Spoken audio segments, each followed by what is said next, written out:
Halo sobat anime, waktunya lagi Kaisar Iblis si Jopan. Sorry nih kalau suaranya agak bindeng guys. Bang Jack ini masih flu. Waduh. Yaudah yuk langsung aja kita gaskut.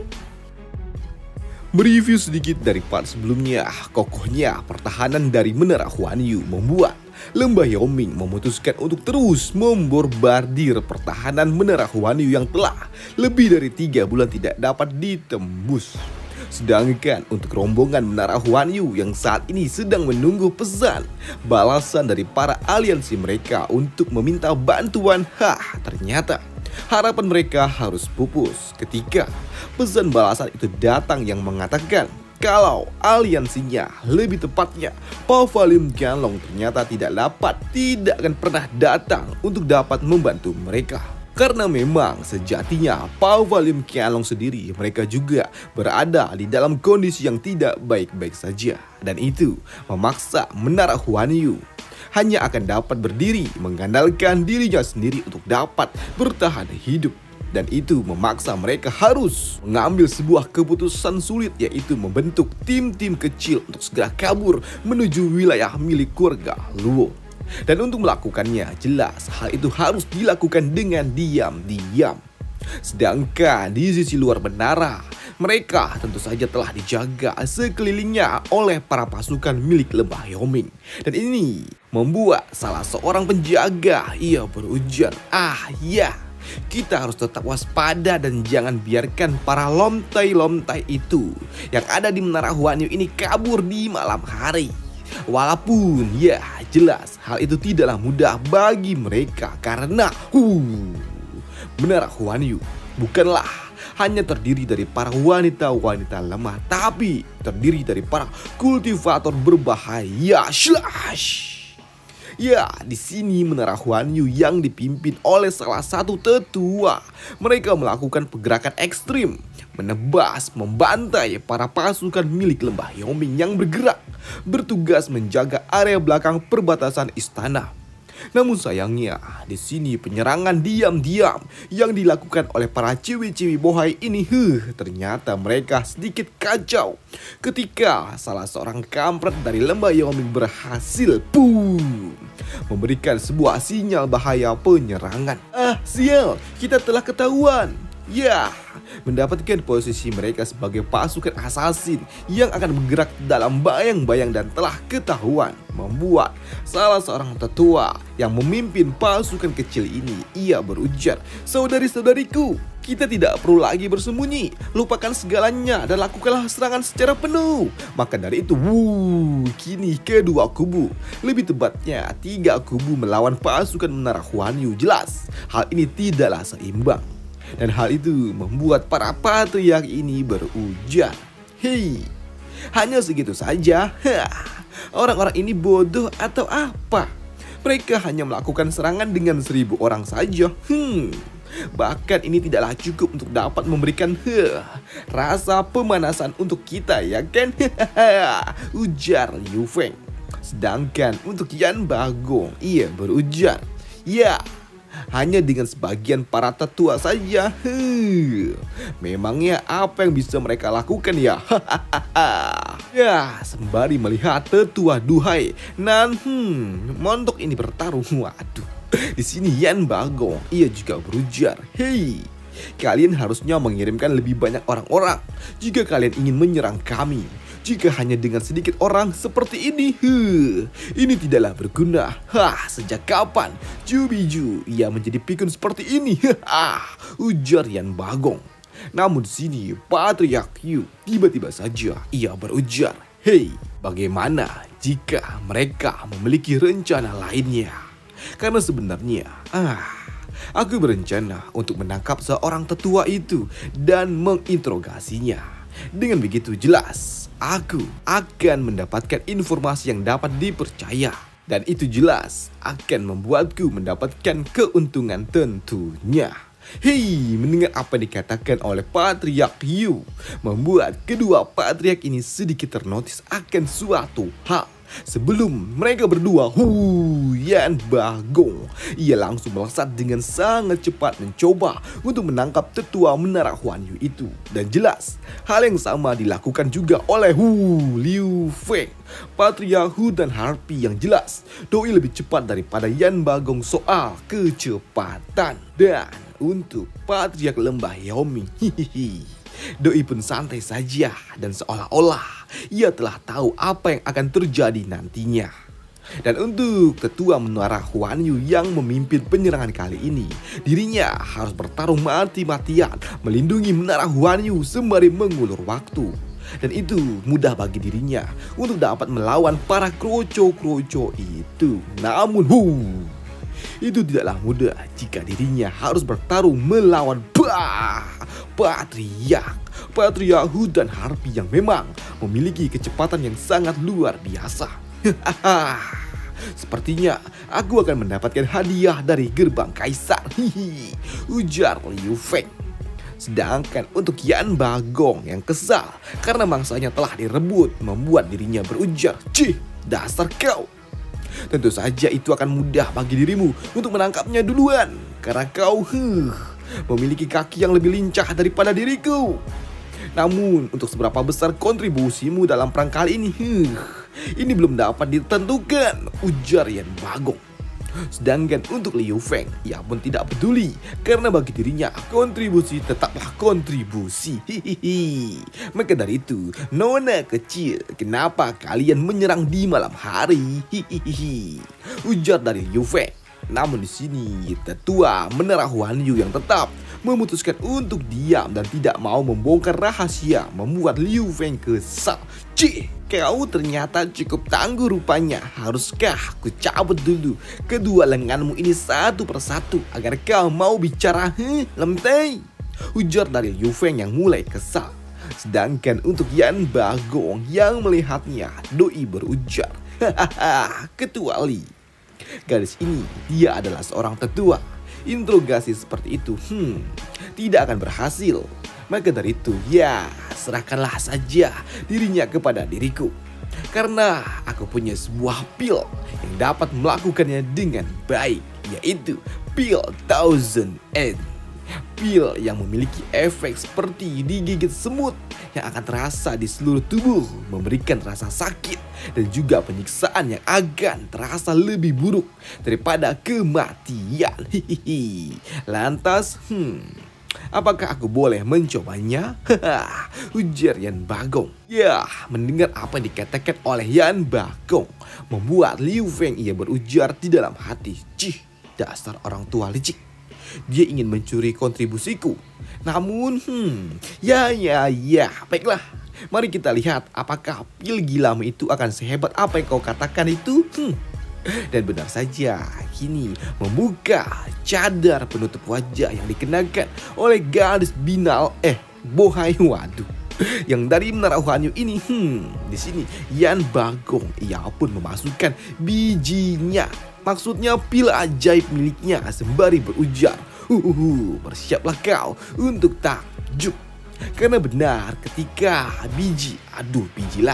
pil ajaib dimasukkan ke dalam mulut gadis itu membuat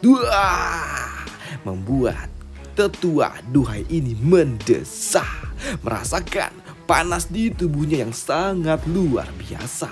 Dan itu membuat Yan Bagong yang melihat gadis itu meraung, meronta-ronta, membuat dirinya tersenyum.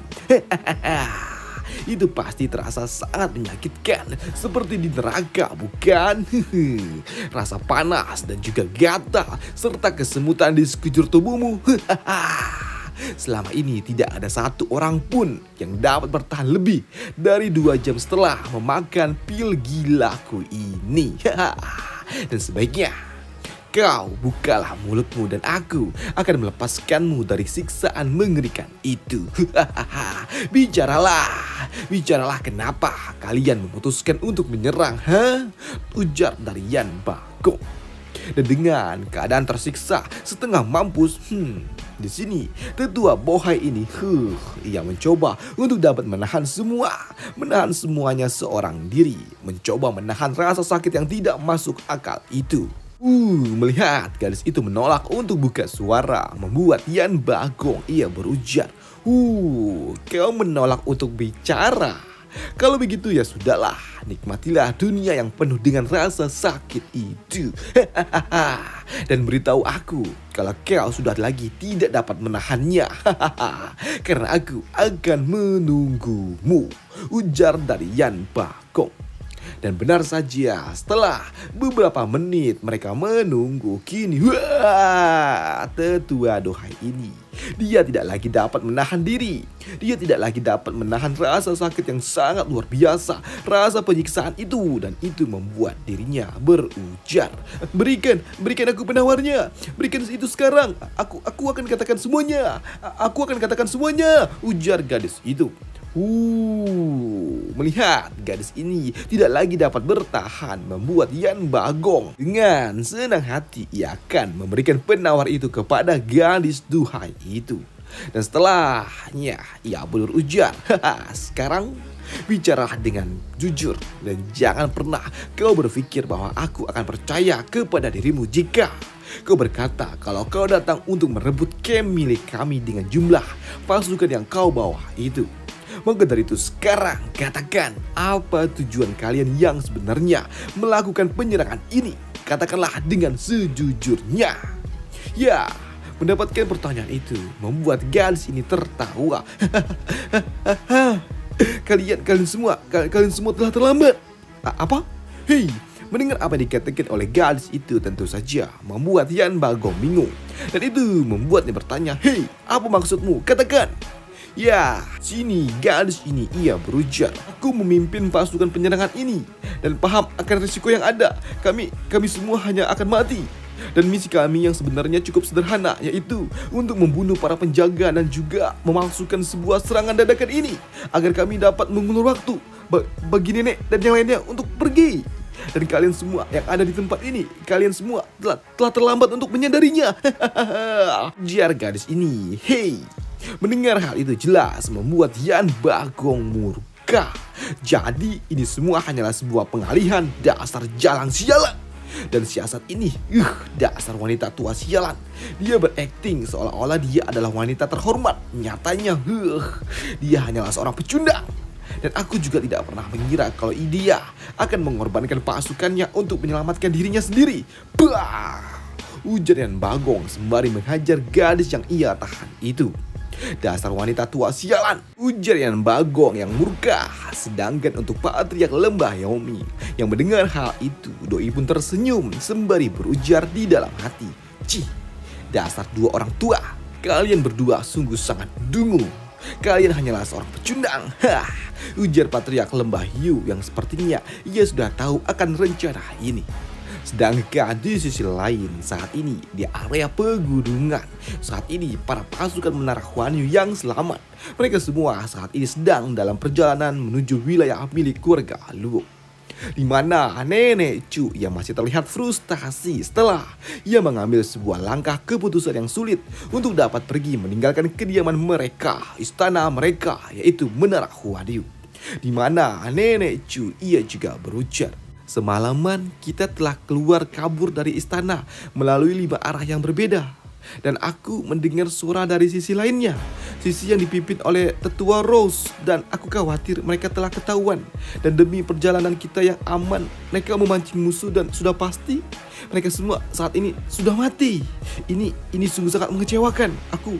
Aku sudah benar-benar membuat mereka kecewa, ujar Nenek Chu. Namun melihat Nenek Chu Biju yang selalu saja menyalahkan dirinya sendiri atas peristiwa yang telah terjadi ini, membuat para tetua mereka bersedih dan meminta agar Nenek Chu berhenti menyalahkan dirinya sendiri. Nenek, jangan katakan seperti itu. Nenek, tetua Rose sama seperti kami semua. Kami semua bersedia untuk mati untuk Menara Huan Yu. Maka dari itu jelas, Waros, dia tidak akan pernah menyalahkan dirimu, Nek, ujar tetua pirang ini. Dan tak lama setelahnya, tetua hijau yang pun datang, di mana ia berujar, Nenek, jalan di depan telah terhalang dan sekarang mereka sedang mencari kita dan sepertinya mereka sedang dalam perjalanan ke arah kita. Ujar tetua biru yang jelas mengejutkan mereka semua karena ternyata mereka semua telah ketahuan. Apa? Lantas apa yang harus kita lakukan sekarang? Apa mereka mengetahui rencana kita untuk melarikan diri? Lantas bagaimana? Siapa yang mengejar kita? Tanya Nenek Chu. Di sini tetua biru ia berujar, "Nenek, tim yang mengejar kita berasal dari pasukan lembah Yaoming yang dipimpin langsung oleh Tetua Agung dan juga Tetua 5 Lembah Yaoming." Mendengar hal itu, mendengar kalau yang mengejar mereka adalah orang-orang dari Lembah Yaoming membuat Nenek Chu ia shock. Apakah Lembah Yaoming telah menebak pergerakan kita yang akan melarikan diri? Sejak kematian Tetua ke-7, mereka tidak pernah lagi memiliki rencana selecek itu. Di sini Nenek Chu yang berpikir kalau mereka semua telah salah langkah membuatnya berujar, "Sial, kita telah kalah. Telak. Aku berusaha untuk mengambil keputusan yang tepat sepanjang hidupku. Namun pada akhirnya aku malah hanya membuat kesalahan ini terus menerus, merusak warisan Menara Huan Yu, dan aku benar-benar malu untuk dapat bertemu dengan para leluhurku di akhirat nanti," ujar Nenek Chu. Namun di sini, mereka pun sadar kalau ada sebuah pergerakan yang datang ke arah mereka dan langsung mengambil sebuah posisi bertahan. Dan ternyata rombongan yang datang itu adalah rombongan Lembah Yaoming, di mana Tetua Agung Lembah Yaoming dia berujar, "Bocah Yu, kau telah semakin hebat beberapa tahun ini. Aku tetap tidak percaya kalau ternyata wanita tua itu benar-benar dia akan pergi meninggalkan kediamannya dan mencoba cara yang riskan seperti ini." Di sini Pak Tua itu ia juga berujar, "Kita tidak akan pernah semudah ini menjebak mereka jika bukan karena dirimu. Aku juga penasaran seberapa banyak hadiah yang akan kita dapatkan nanti dari apa yang telah kita lakukan ini," ujar Tetua Agung. Sedangkan untuk Tetua 5 yang memang pernah digambar oleh Zhao Fan di part pertama, doi berujar, "Oi, bocah Yu, kau ternyata semakin mirip dengan almarhum Tetua ke-7 ya." Tidak. Aku tidak ingin menjadi seperti guruku. Ya, karena aku ingin melewati pencapaian beliau, ujar bocah Yu ini. Di mana ia juga berujar, "Tetua Agung, apakah nenek itu telah tertangkap?" Tidak. Saat ini mereka belum tertangkap. Dan saat ini kami juga telah berusaha untuk melakukannya. Namun tim kami yang lainnya, mereka telah berhasil menangkap 4 kelompok lainnya yang disebar oleh Menara Huan Yu. Namun di antara 4 kelompok itu tidak ada nenek seksi itu. Mendengar hal itu, di sini bocah Yu ia pun kini akan mengambil alih kelompok ini dengan berujar, "Tunggulah di sini. Aku akan memeriksa area depan lebih dulu."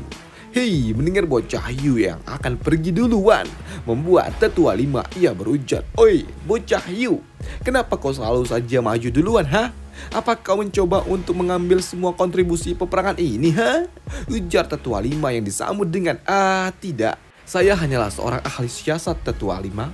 Bagaimana mungkin aku bisa mengalahkan ribuan pasukan musuh seorang diri dan mendapatkan kontribusi terbanyak, apalagi sampai harus mencuri kontribusi milik Anda, Tuan.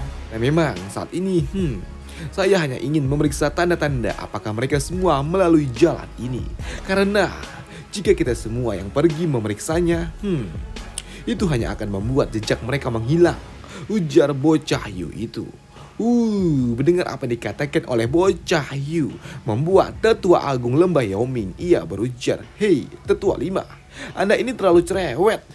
Dan untuk dia, Yaoming, dia pasti akan mendapatkan hadiah kontribusi terbanyak. Dan kenapa kau berpikir kalau dia akan mengambil kontribusi milikmu, Tetua 5, Anda ini terlalu berpikir pendek sekali. Mendengar hal itu membuat Tetua 5 ia tertawa. Aku hanya bercanda, Tetua Agung.